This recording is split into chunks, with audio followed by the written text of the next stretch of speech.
SBY beserta koleganya semakin hari semakin tak punya etika. Dengan harapan semoga pengadilan bisa menjadi benteng terakhir nih bagi kami dalam memperjuangkan keadilan, dalam menegakkan keadilan dan kebenaran.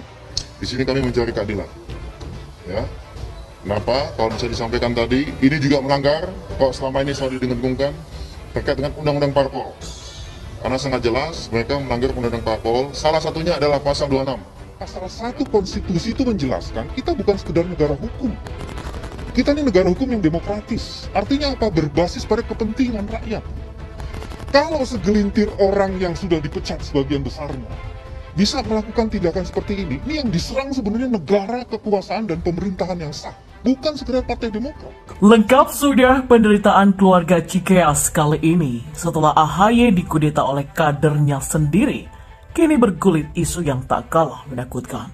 Pasalnya, AHY kini harus berhadapan dengan kepolisian terkait pemalsuan ADRT. Ya, ini kita mau melakukan pelaporan khusus untuk pemalsuan akta otentik, ya, pendirian Partai Demokrat. Hari ini kita laporkan.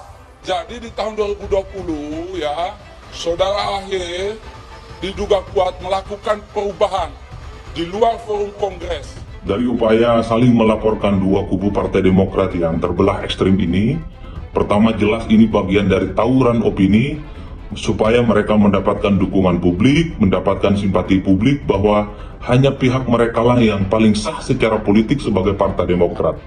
Saya menjelaskan dengan TV One waktu itu, tidak betul seluruhnya Pak SBY itu jadi presiden karena Partai Demokrat. Iya.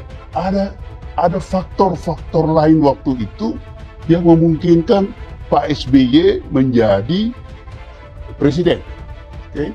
Iya. Jadi tidak seluruhnya karena Partai Demokrat.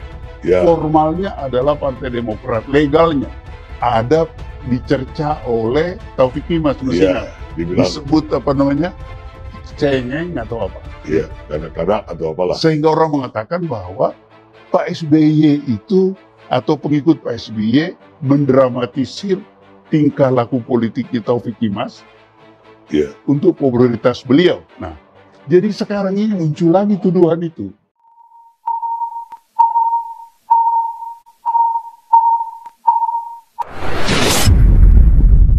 Beserta koleganya semakin hari semakin tak punya etika.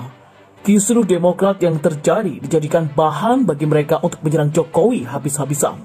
Sebelum para loyalis SBY dengan tegas mengatakan Jokowi dan pemerintah ikut mengalami tindakan Muldoko, belum puas dengan itu, sekarang malah Bambang menilai kisruh yang dialami Partai Demokrat ini sungguh mengerikan. Negara sedang terancam karena partai politik yang sah bisa diacak-acak dari luar. Itu jadi alasannya mendampingi gugatan tersebut. Kalau hak parpol yang secara sah bisa diobok-obok secara brutal seperti ini, maka negara kita sedang terancam, katanya. Ia menyebut gugatan ini dilakukan salah satunya atas dasar gugatan melawan hukum terhadap konstitusi negara pada Undang-Undang Dasar 45 Pasal 1 yang menyebut Indonesia sebagai negara hukum yang demokratis. Sehingga lanjut BW, kasus ini bukan hanya persoalan Demokrat, tetapi negara telah diserang dengan upaya inkonstitusional tersebut. Kalau segelintir orang yang sudah dipecat bisa melakukan tindakan seperti ini, yang diserang sebenarnya negara, kekuasaan, dan pemerintahan yang sah, kata Bambang. Lebih lanjut, keterlibatan Muldoko sebagai kepala staf presiden membuktikan masalah ini cukup gawat. Ada kekhawatiran partai-partai bisa dihancurkan dengan cara-cara yang tidak demokratis. Kalau ini diakomodasi, difasilitasi, tindakan seperti ini bukan hanya sekedar abal-abal, tapi brutalitas demokratik yang terjadi di negara ini pada periode kepemimpinan Pak Jokowi. Nah, kami ingin menggunakan hukum dan memuliakan hukum melalui pengadilan ini, dan mudah-mudahan hukum akan berpihak dan berpijak pada kepentingan kemaslahatan demokrasi, kata Bambang. Tak hanya sampai di situ, Bambang Wijoyanto atau BW menilai para kader Demokrat kubu Muldoko jika difasilitasi bisa berbahaya. Sebab menurutnya perbuatan kubu Muldoko tak hanya mengancam masyarakat tapi juga sendi negara. Terlebih, kata BW, adanya keterlibatan Muldoko yang ditunjuk sebagai ketua umum partai. Menurutnya, jabatan Muldoko selaku KSP sangat menimbulkan konflik kepentingan. Lebih lanjut, mantan komisioner KPK tersebut menyatakan gugatan yang dilayangkan terhadap 10 orang ke pengadilan ini sebagai langkah memuliakan hukum. Pernyataan Bambang ini cukup berbahaya seolah-olah dia memprovokasi dengan cara yang elegan menanggapi soal pernyataan Bambang Wijoyanto terkait kisruh Partai Demokrat yang menyeret Presiden Jokowi mendapatkan tangkapan dari 21 kelompok organ relawan Jokowi yang tergabung dalam Aliansi Kinerja Aspirasi Rakyat atau AKAR. AKAR mengingatkan agar persoalan partai ini tidak dikaitkan dengan Presiden Jokowi. Ini dikatakan Rudi Sinaga, koordinator AKAR di Bogor pada Sabtu hari ini. Pernyataan yang disampaikan oleh Bambang Wijoyanto menurut Rudi sangat tendensius dan tidak tepat menyerang pemerintahan Jokowi. Kata dia, pernyataan Bambang mencerminkan pikiran subjektif pribadi yang tidak bisa dibuktikan dan merupakan upaya Demokrat kubu Agus Harimurti Yudhoyono atau AHY untuk menekan pemerintah, dalam hal ini Menteri Hukum dan HAM, untuk memenangkan legalitasnya. Sebagai kelompok relawan, lanjut Rudi, AKAR tetap solid untuk mendukung pemerintahan yang tegas, demokratis, terlebih lagi Presiden Jokowi dan bangsa Indonesia tengah mengalami krisis pandemi COVID-19.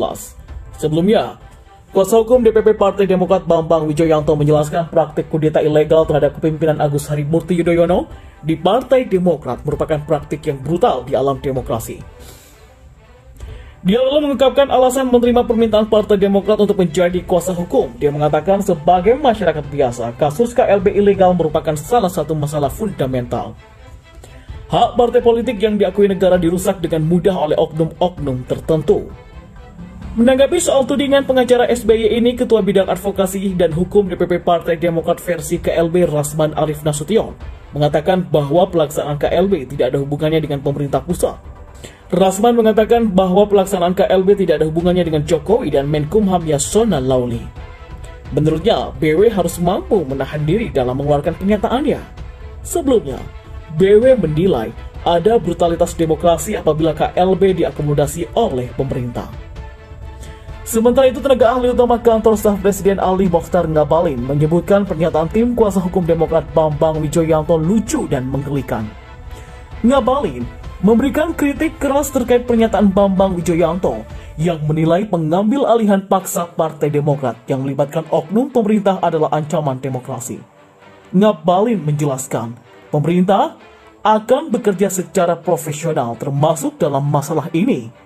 Pemerintah pasti bekerja secara profesional, ada undang-undangnya, ada ART, pungkas Ngabalin. Terlepas dari tudingan berbagai pihak kepada Jokowi yang sangat agresif, seharusnya pemerintah harus segera mengambil tindakan agar ini narasi-narasi yang beredar di masyarakat tidak semakin meluas. Kembali kepada kisru Demokrat yang menyandra SBY, sepertinya ada yang lucu untuk kembali diurai. Apakah ini karma atau memang kesalahan SBY dan keluarganya? Dengan apa yang terjadi, entah dosa apa yang sudah dilakukan AHY hingga menemui banyak kegagalan setelah keluar dari militer. Tidak hanya kalah telak di Pilkada DKI, posisi Ketua Umum Demokrat pun terancam diambil alih. Tidak selesai sampai di sana, dirinya kini dipolisikan karena dugaan pemalsuan akte pendirian. Mungkin hokinya AHY memang bukan di politik. Atau bisa jadi, apa yang bisa diterimanya kini merupakan karma atas perbuatan bapaknya dulu kala. Padahal kalau ia tidak di posisi Ketua Umum, maka dipastikan Pepo dan adiknya yang menanggung kesalahan mereka sendiri. Sebelumnya dilansir dari suara.com, Ketua Umum Partai Demokrat Agus Harimurti Yudhoyono alias AHY dilaporkan ke Barreskrim Polri pada Jumat kemarin. Kali ini AHY dilaporkan atas dugaan memalsukan akte pendirian Partai Demokrat dengan masukkan nama Susilo Bambang Yudhoyono alias SBY sebagai The Founding Fathers atau pendiri partai. Laporan itu dilayangkan oleh 8 orang kader Partai Demokrat yang sebagian besar kekinian berada di kubu Kongres Luar Biasa atau KLB Muldoko. Ke-8 pelapor itu ialah Darmizal, Ahmad Yahya, Yussudarso, Sofiatillah Mozaib hingga Franky Almond. Ini dikatakan Rusdiansah selaku kuasa hukum pelapor di Barreskrim Polri Kebayoran Baru pada Jakarta Selatan. Rusdiansah mengungkapkan, pada tahun 2020, AHY diduga memasukkan akte otentik pendiri Partai Demokrat dengan mencantumkan SBY selaku ayahnya sendiri sebagai pendiri Partai Demokrat. AHY disebut Rusdiansah melakukan perubahan akte pendirian Partai Demokrat di luar forum Kongres. Berkenaan dengan itu, Rusdiansah mengklaim turut membawa sejumlah barang bukti untuk menguatkan laporannya.